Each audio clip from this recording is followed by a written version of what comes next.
Olá, meus alunos do primeiro ano. Estamos de volta aqui mais uma aula. Hoje é comigo, com o professor Rodrigo Lopes. Vamos aqui para mais uma aula de física. Nas duas últimas aulas, vocês assistiram aí com o professor lá do canal Educação, não foi isso? Ele passou o conteúdo, né? Ele esteve com o conteúdo sobre os princípios da dinâmica e as leis de Newton, né? Basicamente, primeira, segunda e terceira. Vamos revisar um pouquinho sobre isso. Além disso, eu vou fazer a devolutiva da nossa atividade, dos nossos exemplos. Primeiro que nós temos que estar atentos, né? Vamos rever aqui o que é o conceito de força. Basicamente, ó, o que é força? É qualquer agente capaz de produzir num corpo uma aceleração ou uma deformação. Ou seja, qualquer objeto que você pega esse objeto e lance ele para frente com o punho, né, com a mão, então você ou seu braço, né, que você fez o lançamento, será a força que fez com que esse objeto adquirisse uma aceleração. Nós temos aí um exemplo, né, que do beisebol, onde a bolinha é lançada, né, produz uma aceleração, e nós temos dois exemplos aqui, ó. Observe o que foi que aconteceu aqui com o rosto e com essa bola. Observem que a bola, ao atingir o rosto do jogador, ela sofreu uma deformação, ou seja, ela alterou o seu o seu formato normal. Observem aqui também o carro. Ao bater nessa árvore, ele sofreu uma deformação. Então a força é qualquer agente capaz de produzir uma aceleração ou uma deformação. Temos aqui 3 estudiosos que realizaram estudos acerca da força. Quem foram eles? Aristóteles, Galileu Galilei e Isaac Newton. Lembrando, Aristóteles, ele tinha apenas ideias, né? Aristóteles, filósofo, ele se baseava apenas nas suas ideias e nas suas observações. Já o Galileu Galilei e o Isaac Newton, eles obtinham em seus estudos por meio de experimentos. Eles experimentavam, faziam experimentações para determinar, ok? O que era que Aristóteles acreditava? Que um corpo, quando a gente soltava ele, ele só caía no chão porque esse corpo era feito de algum material presente no solo. E esse material queria voltar para o solo. Uma ideia, claro, bem pode parecer estranha para nós, mas na época era ela fazia sentido, ok? Já Galileu, ele já relacionou que esses objetos caíam devido à sua massa, ou seja, devido ao seu, vamos dizer assim, peso, ok? Vamos dizer peso. Ele dizia ainda que quanto mais pesado um objeto fosse, mais rápido ele caía.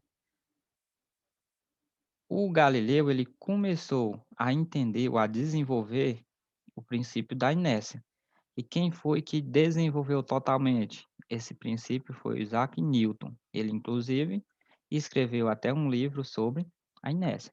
O Newton, seus estudos foram tão importantes que nós vamos ver, né, nossas 3 leis baseadas nos estudos dele, primeira, segunda e terceira. A primeira lei de Newton, ela se chama, ou ela trata do princípio da inércia. O que é que ela nos diz? A força é o agente que altera a velocidade do corpo, vencendo assim a tendência natural de manter seu estado de equilíbrio. Esse estado de equilíbrio, ele nada mais é do que repouso ou movimento retilíneo uniforme, onde não há aceleração, ok? Como é que a gente pode perceber isso? acredito que todos vocês, né, a maioria, a grande maioria, já foram aí dar uma vamos colocar um exemplozinho mais simples aqui, dar uma volta de moto aqui na garupa, né. Desenhar aqui a minha moto, uma motinha bem antiga, né.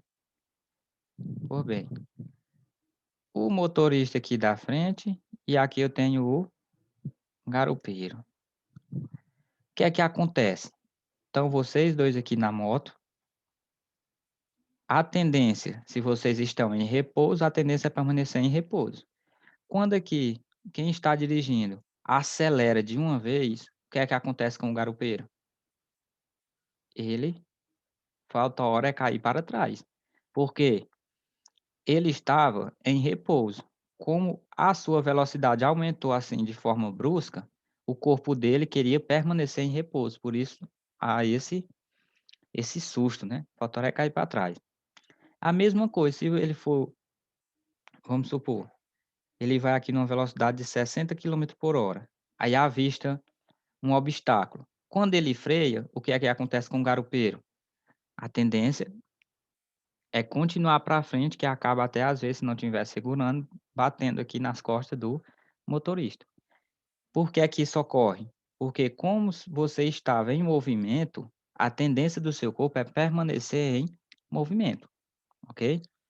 Então o princípio da inércia é exatamente isso. Se um corpo está em repouso, a tendência é permanecer em repouso, a não ser que uma força tire ele desse repouso. A mesma coisa, se ele estiver em movimento, a tendência é permanecer em movimento. A segunda lei. A segunda lei, ela nos diz o seguinte, que a força resultante é igual a massa vezes a aceleração. O que seria essa força resultante? É a força que atua sobre os corpos, ela é dada em Newton, ok? O M vai ser a nossa massa, que é dada em quilogramas. E o A é a aceleração, ela é dada em metros por segundo. Nós temos ainda uma observação a se fazer. Ó. Se as forças estiverem no mesmo sentido, nós vamos fazer o quê? Nós vamos somar. Se as forças estiverem em sentidos contrários, nós vamos subtrair, né? Vai ser uma continha de menos. Aqui mais, aqui menos. Por que que eu estou dizendo isso? Quando a questão vier dando a massa e a aceleração, simplesmente nós usamos a fórmula.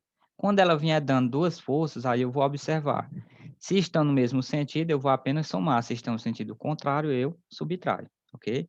Esse aqui é a segunda lei de Newton, ou princípio fundamental. Terceira lei de Newton, que é o princípio da ação e reação. Basicamente, toda ação vai gerar uma reação com forças opostas e contrárias.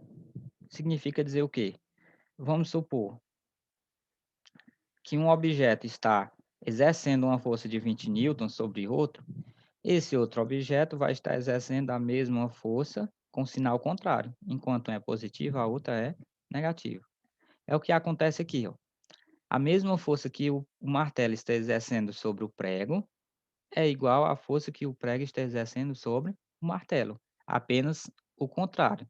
Enquanto a força do martelo é para baixo, a força do prego é para cima, ok? Basicamente, toda ação gera uma reação com a mesma força. Vamos aqui para nossas questõezinhas, né, da nossa atividade. A questão 1 dizia o seguinte: as estatísticas indicam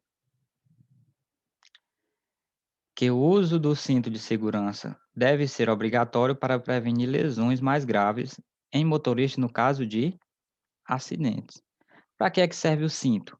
É para quando o carro se chocar com algum obstáculo, né? Quem estiver dentro dele, o cinto vai segurar, o cinto aqui vai segurar para que a pessoa não seja arremessada para frente. Por que é que a tendência dessa pessoa é ser arremessada para frente? Porque ela vinha em um movimento retilíneo uniforme. Quando o carro bate, A tendência do corpo dela é ir para frente. Aí o cinto serve para segurar, ok? Que lei é essa, gente? É só nós lembrarmos, ó. Se eu for analisar as opções, a única que traz uma das leis de Newton é a primeira, letra A. Ou seja, a primeira lei de Newton, que ela trata exatamente sobre a inércia, ok? Vamos aqui para a segunda lei. Aliás, gente, para a segunda questão, não é isso? Essa segunda questão, ela diz o seguinte: a força de A é 3 newton, a força de B é 4 newtons. Nós vamos determinar a intensidade da força resultante, sabendo que elas estão agindo sobre um corpo na direção horizontal e com o mesmo sentido. Marquei aqui o que é importante para nós. Lembram lá da segunda lei de Newton? Quando eu tenho duas forças com o mesmo sentido, o que é que eu vou fazer? Eu vou apenas somar F de A mais F de B. Só isso, professor? Só isso. Força resultante vai ser igual. F de A é 3, F de B é 4. Força resultante vai ser igual. 3 mais 4, eu tenho 7 newtons. Observe, se a questão me deu duas forças aqui, F de A e F de B, e disse que estavam no mesmo sentido, eu apenas somo. Se tivessem sentido contrário, eu subtraía, ok? É bem simples. Essa daqui, gente, só para lembrar, é a segunda lei de Newton. Questão 3 diz o seguinte, ó, considere um corpo de massa. Opa, já veio a massa. Qual é a massa desse corpo? É 8 quilos. Está em movimento retilíneo acelerado, cuja aceleração tem módulo igual a igual a 5 metros por segundo ao quadrado.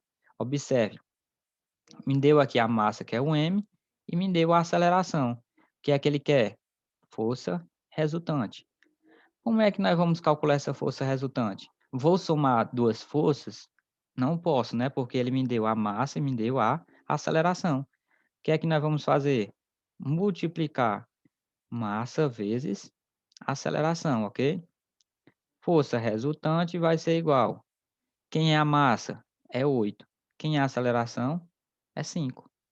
Força resultante vai ser igual.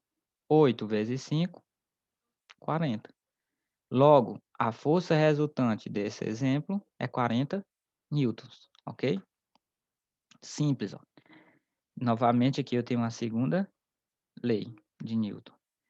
Se eu tenho duas forças, observo os sentidos. Se eu tenho massa e aceleração, é só utilizar a fórmula direto. Massa vezes aceleração, ok? Quarta questão, ela diz o seguinte, ó, relacione as três leis de Newton com seus respectivos enunciados, né? Primeira, segunda ou terceira. Aqui diz o seguinte, essa lei ela determina que a força resultante é igual ao produto da massa pela aceleração. É o que nós acabamos de trabalhar na questão passada, né? Ó, m vezes a. Essa lei é qual, gente? É a segunda, beleza? Agora, enuncia que toda ação existe uma reação.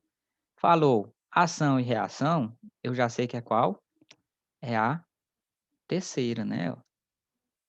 Ação e reação, terceira. E a última, só nos sobrou a primeira. Vamos só conferir. Indica que um corpo tende a permanecer em seu estado de repouso, ó, ou em movimento retilíneo uniforme, a menos que uma força resultante passe a atuar sobre ele. Nada mais é do que a inércia. A inércia ela diz exatamente isso. Um corpo ele tende a permanecer em repouso ou em movimento uniforme, a não ser que eu tenha uma força agindo sobre ele para retirar ele da inércia, ok? A aula de hoje basicamente era para isso. Nós vimos aqui mais uma vez, né? As três leis de Newton. Vimos aí também o conceito de força e aproximamos um pouquinho aí essas leis do nosso cotidiano, né, através de exemplos. Não entenderam? Voltem no vídeo, vejam novamente, porque será muito importante para a nossa atividade avaliativa, ok? Por hoje era só isso, me despeço aqui de vocês, até mais.